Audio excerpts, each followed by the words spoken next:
Ladies and gentlemen, this is GhostX. Welcome back to another video. Today we're going to be talking about the most effective and fastest strategy for career level progression in Battlefield 6, especially with the non-existence of any progression whatsoever in Portal experiences. We will break down what mode you should be playing, what class you should be using, and the techniques that work, and what are the recommended things to do. We'll also talk about some common mistakes a lot of us makes while trying to level up. So sit back, relax, and let's get started. So the first thing I want to talk about, and this is really important to understand because once you get this, you will know exactly what to do to level up your rank and gain more XP. And that is understanding how points are actually earned in a match and how these points eventually translate into XP that goes towards your career level or rank. So in general, XP comes from volume and consistency, not just kills. So chasing kills alone is inefficient and not enough to level up your rank. So the strategy we're talking about in this video does not involve high kill rounds. Career XP or level XP mainly comes from objective XP. That includes capturing objectives and defending them in any mode, whether it's conquest, breakthrough, escalation, or even rush. The more time you spend on objectives defending them, the more objective XP you earn.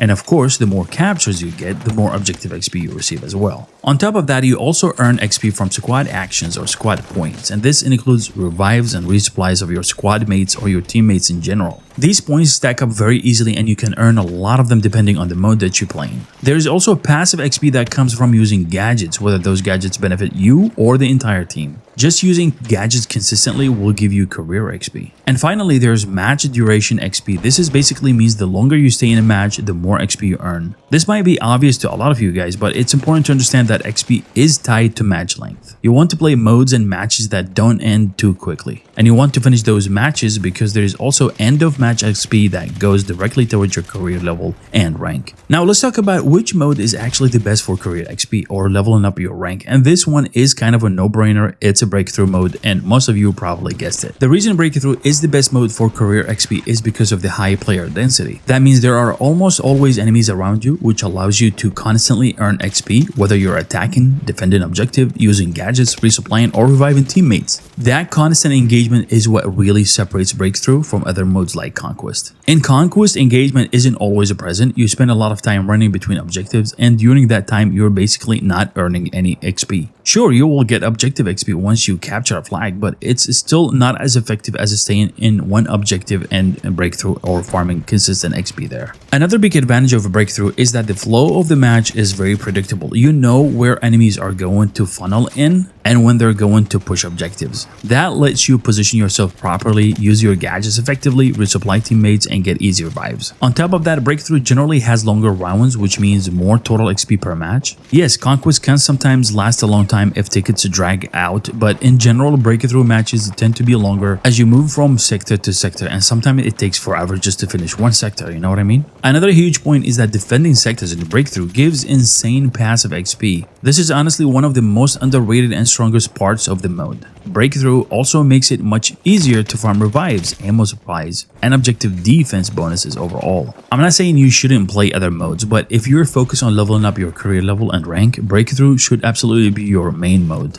Moving on to what class you should be playing for faster progression of your rank and level, and that is support class. Support is actually the meta for leveling. The reason for that is simple. You can earn XP even when you're not shooting. What I mean by that is just by dropping ammo boxes or bags to supply your team, or doing revives or throwing smoke grenades. These give an insane amount of XP, especially if the revives are happening in hot zones, like while you're attacking, capturing, or defending an objective. Revives inside an objective gives more XP than revives outside of it. On top of that, there is a suppression assist. These are points that you get just by shooting enemies without even killing them. And in general, your presence as support player inside objective gives you more objective related XP compared to other classes. Support is also the best class because even if you're not an everyday Battlefield 6 player or you're feeling frustrated going against sweats, you can easily play breakthrough in more passive way, just focusing on support your team, and still you level up very efficiently. Another big XP source for the support class is doing things that give your team an advantage, and I'm talking specifically about smoke grenades. So if you throw a smoke grenade to obscure your team from harm the enemy or help them advance toward the objective, or enable a capture or successful defense, you will earn a very solid amount of XP just from using smoke grenades alone. Now let's talk about how you actually play support in a breakthrough match to gain the highest amount of XP possible. So when you choose support class, I would go with a weapon that has a good amount of ammo, preferably an LMG with manageable recoil, and I'll leave that up to you because there are a lot of options out there. But for gadgets, you want things that generate XP, deployable cover, defibrillated, and smoke grenades. You can also use the grenade intercept system as another gadget that gives XP. That said, if you place cover in a strategic location or a choke point and a lot of your teammates take advantage of it, you will usually gain more XP than just using grenade intercept system. And also keep in mind, covers last longer. If you don't want to use regular smoke grenades, you can run the smoke grenade launcher instead.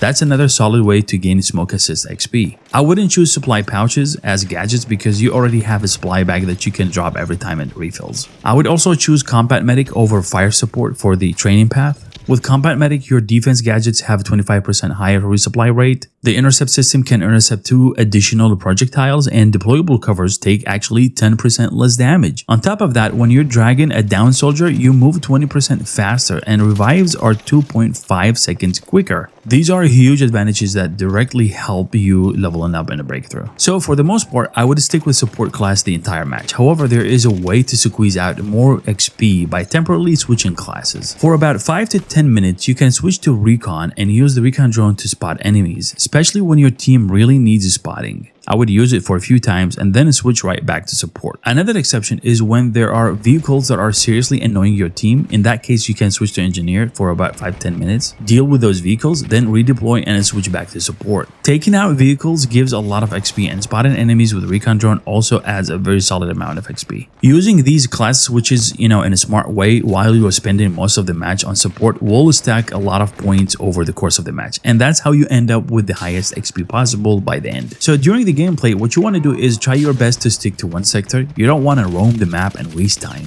I would pick the sector that is closest to your team base so you can spawn and get back to the objective right away. From there, focus on the doorways, choke points, and cover heavy zones. While you're holding these areas, keep resupplying your teammates and be ready to revive people around you. So if those revives happen inside the objective while you're defending it, that's where you can get the highest XP, like we mentioned earlier. And I wouldn't chase kills across the map, that's just going to waste your time. I would also stick with my squad most of the time unless they're not playing the objective, and that's really the only exception. Another thing you can do once or twice per match is use transport vehicle to move your teammates to an objective and drop them off there. It doesn't give a huge amount of XP, but it's still worth doing once or twice. So in general, defending an objective gives you more XP than attacking. Because when you're defending, you're usually inside the objective for most of the time, and that means more objective XP overall. I would use smoke grenades as much as possible, especially to block enemies' vehicles or wave of enemies pushing your objective. Smokes used inside objectives that end up saving your teammates will give you even more XP. As far as the mistake that sometimes we do, one of them is leaving matches early. You will keep the progression that you earned during the match, but you will miss out on end of the match bonus XPs, and that actually adds up. Another mistake is chasing high kill games, and that's not going to give you the XP that you're really looking for. I've also seen a lot of people completely ignore revive and resupply opportunities. I don't know why, but if you're jumping into a match specifically to level up, that is something you should never ignore. Another mistake is playing Conquest and constantly running between flags, which just wastes your time. I also wouldn't switch classes too often. You really only need 2 switches throughout the match, one for recon and one for engineer if needed. Other than that, you would stick with support the entire time. One last tip, before you jump into a match or even while you're already in one, make sure you activate any XP bonuses that you have. I wouldn't activate them right at the start of the match when you're still figuring out things or running to an objective. Activate them once you're settled in a strong position and mid-action so you get the most valued of the bonus time. You don't want to waste XP boost during downtime or cooldown periods.